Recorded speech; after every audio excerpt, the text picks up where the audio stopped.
ॐ अज्ञानतिमिरन्धस्य ज्ञानाञ्जनशलाकया चक्षुरुन्मिलितं येन तस्मै श्रीगुरुवे नमः। श्रीचैतन्यमनोभीष्टं स्थापितं येन भूतले स्वयं रूपः कदा मह्यं ददाति स्वपदान्तिकम्। श्रीकृष्ण चैतन्य प्रभु नित्यानंद श्री अद्वैत गदाधर श्रीवासदि गौर भक्त वृंद। हरे कृष्णा कृष्ण कृष्णा हरे हरे, हरे राम राम राम हरे हरे। हम सब लोग अजामिल की कथा सुन चुके हैं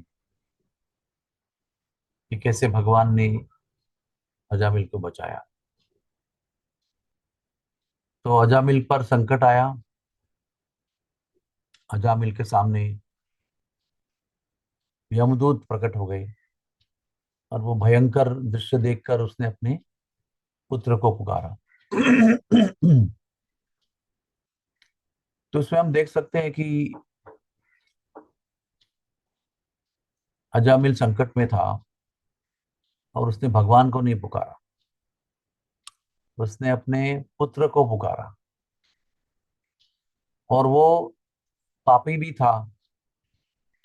उसने अपने सारे पुण्य कर्म, सत्कर्म, साधना छोड़कर अपने माता पिता को ठुकरा दिया था और वेश्या को घर पे लाया था। उससे 10 संतानें उत्पन्न की थी और बहुत सारा खून खराबा, डकैती, चोरी, नशा, जुआ सब कुछ करता था वो। और उसने भगवान को पुकारा। भगवान को नहीं पुकारा, उसके नाम को पुकारा पुत्र के रूप में। पुत्र के बहाने भगवान के नाम को पुकारा। तो हमारे विश्वनाथ चक्रवर्ती ठाकुर बताते हैं कि उसमें भगवान क्या सोच रहे थे। कि भगवान सोच रहे थे कि भले मुझे नहीं पुकार रहा है लेकिन मेरा नाम तो ले रहा है, तो मेरा कर्तव्य है कि उसे बचाया जाए।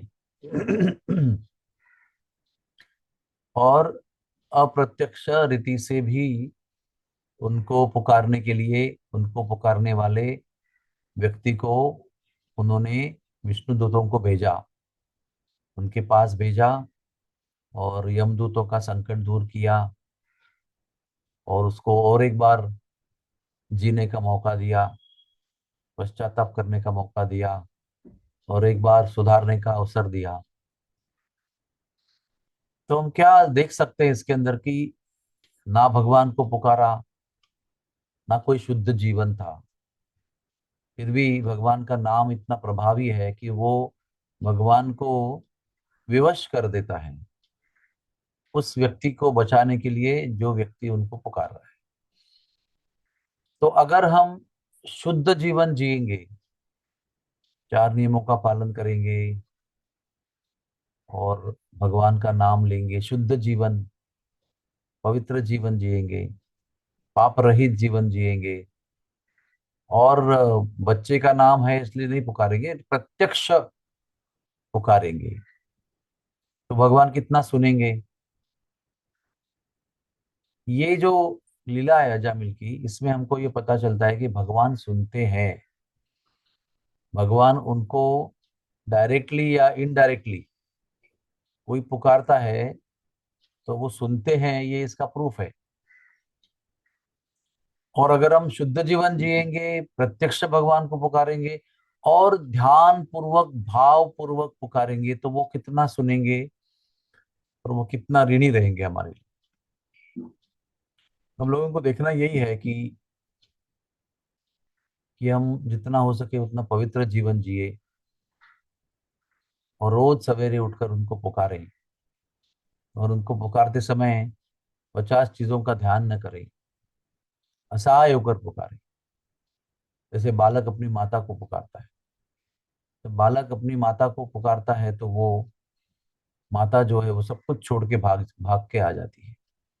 क्योंकि वो जब बालक पुकारता है असहाय होकर, तो माता जानती है कि बालक को मेरी सहायता की आवश्यकता है।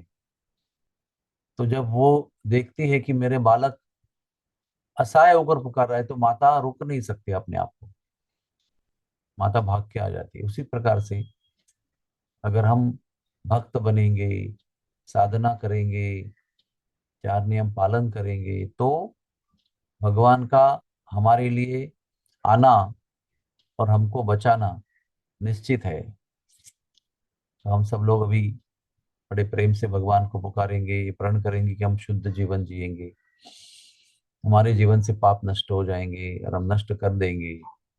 गुरु की प्रसन्नता के लिए, भक्तों की प्रसन्नता के लिए भी पाप नहीं करेंगे, गलत काम नहीं करेंगे।